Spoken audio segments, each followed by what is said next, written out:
मेरे भाई की शादी को अभी 1 ही साल हुआ था कि एक दिन करंट लगने की वजह से इसका इंतकाल हो गया। मेरे भाई का नाम अवीज था और वो एक पुलिस मन था। भाई के इंतकाल के तकरीबन 3 महीने पहले ही मैंने एक यूनिवर्सिटी में भी इस प्रोग्राम में दाखिला लिया था। भाई ने मुझसे वादा किया था कि वो मुझे मोबाइल लेकर देंगे, लेकिन शायद किस्मत में यही लिखा था कि हमारा भाई हमसे बिछड़ जाएगा। भाई के इंतकाल के बाद उनका मोबाइल उम्मी ने मुझे दे दिया था। सेम भी भाई के ही थी।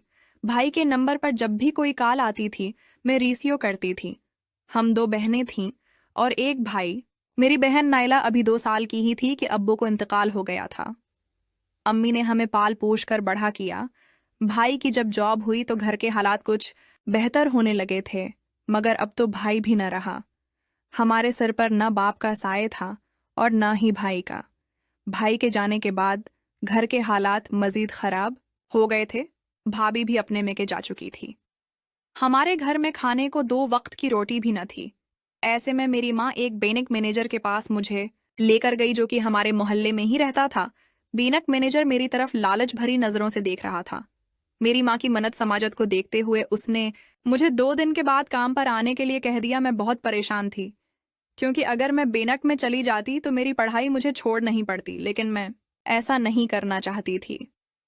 खैर 2 दिन बाद मैं बेनक पहुंची।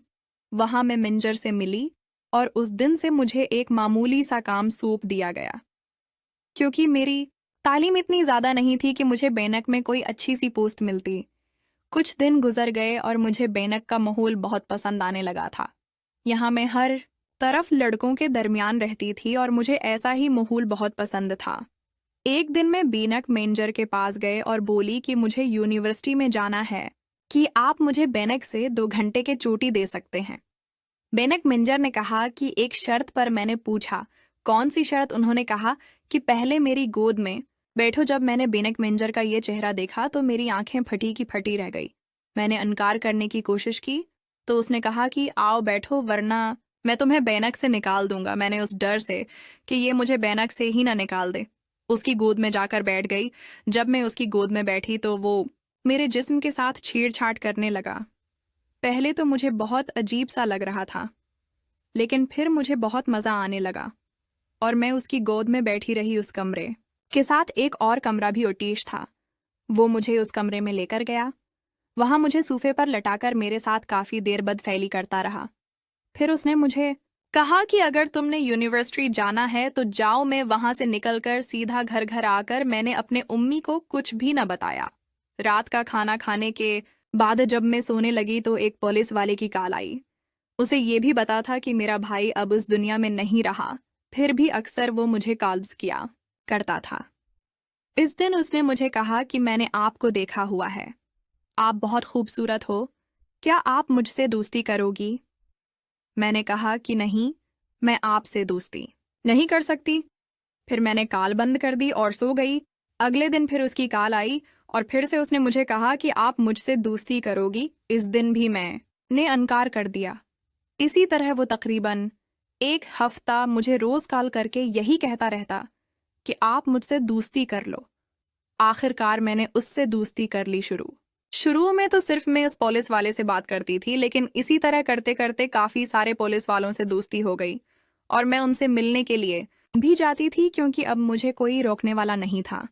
अम्मी समझती थी कि मैं बेनक में जॉब करने के लिए जाती हूँ, लेकिन सच तो ये था कि मैं इस मैनेजर की हिफ्ज पूरी करने के लिए जाती थी और वो मुझे इसी बात की तनख्वाह देता था।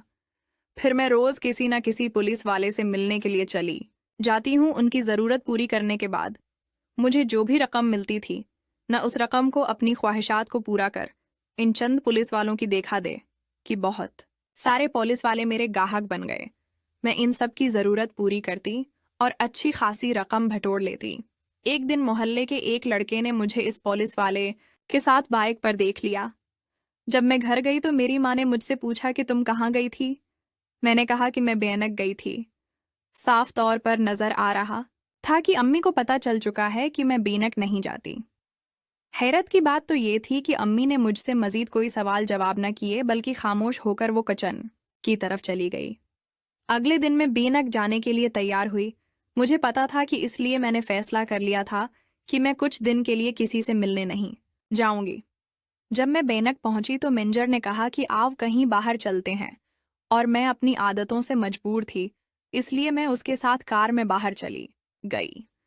कहीं वीरान जगह पर जाकर उसने कार रोकी और मुझे कार के पिछली सेट पर लटाकर भेड़ियों की तरह मेरे जिस्म को नोच लिया, और आखिर पर कुछ पैसे मेरे मुंह पर मारे और कहा कि आइंदा तुम्हें बेनक आने की जर क्यों, कि स्टाफ के कुछ लोगों को हम पर शक हो चुका है, और मैं नहीं चाहता कि तुम्हारे जैसी बचलन लड़की की वजह से मेरी साख खराब हो। फिर उसने मुझे कार से बाहर की तरफ धिका दिया और वहां मुझे अकेला छोड़कर चला गया। इस वक्त रात का अंधेरा छा चुका था जब मैं घर वापस आई। अम्मी ने मेरी शक्ल को देखते हुए मुझसे पूछा कि क्या हुआ है शमाइला। मैंने उन्हें कोई जवाब न दिया और जाकर कमरे में सो गई। सुबह में देर तक सोती रही। अम्मी ने मुझे जगाया कि उठो, शमाइला बंक नहीं जाना किया। मैंने अंगड़ाई लेते हुए कहा कि नहीं। अम्मी ने मुझसे पूछा कि आखिर क्यों। मैंने बस इतना सा जवाब दिया कि बंक मेंजर ने मुझे वहां से निकाल दिया है। फिर मैंने चादर ओढ़ी और सो गई। कुछ देर बाद मेरी आंख खुली तो दूसरी मैं उठी, मुंह हाथ धोया और इस कमरे में चली गई। देखा कि जबीदा खाला आई हुई हैं और वो अम्मी को एक लड़की की तस्वीर दिखा रही हैं। मैं भी जाकर अम्मी के साथ बैठ गई और तस्वीर देखने लगी। जबीदा खाला ने कहा कि ये लड़का दुबई में होता है, उनका अपना घर है, कार है, बेनक पिलनस है। अगर आप लोग रिश्ते के लिए हाँ कहीं तो मैं अगले हफ्ते उनको यहाँ ले आऊं। मेरी अम्मी ने कहा कि हाँ ठीक है, तुम अगली हफ्ते उनको लेकर आना। मैं भी खामोश रही क्योंकि मुझे भी एक अमीर लड़के से शादी करने का शौक था। खैर वक्त गुजरता गया और 3 महीने बाद मेरी शादी हो गई।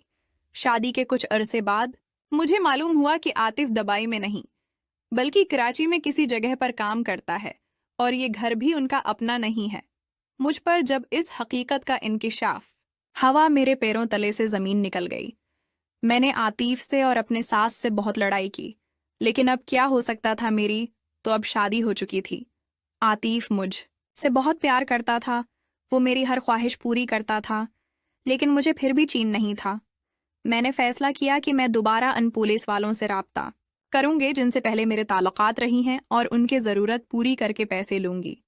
इसलिए मैंने उन्हें कॉल किया और फिर से वही काम शुरू कर दी है जो मैं शादी से पहले करती थी। एक दिन में एक पुलिस वाले को 20,000 के अवज होटल में मिलने के लिए चली गई। बदकिस्मती से इस होटल पर मीडिया वालों का छापा पड़ा और सब लोग पकड़े गए। आतिफ को मेरी असलियत का पता चल चुका था। अभी मैं जेल की सलाखों के पीछे थी कि आतिफ ने मुझे तलाक दे दी। मेरी बदकिस्मती है कि मैंने आतिफ जैसा प्यार करने वाला शोहर अपनी ख्वाहिशात को पूरा करने के चक्कर में दिमाग दिया। अब मेरे पास पछतावे किसी वहां कुछ नहीं। इंसान अपनी जायज़ नाजायज़ ख्वाहिशात को पूरा करने के चक्कर में इतना आगे निकल जाता है कि उसे ये एहसास तक नहीं होता कि इसने अपने साथ किया क्या है। ये तो जब वक्त गुजर जाता है तब इंसान को एहसास होता है कि उसने अपने साथ ऐसा करके कितनी बड़ी गलती की है, और तब उसके हाथ में कुछ भी नहीं होता। अगर आपको ये वीडियो पसंद आई हो तो इस वीडियो को लाइक करें और चैनल को सब्सक्राइब करें।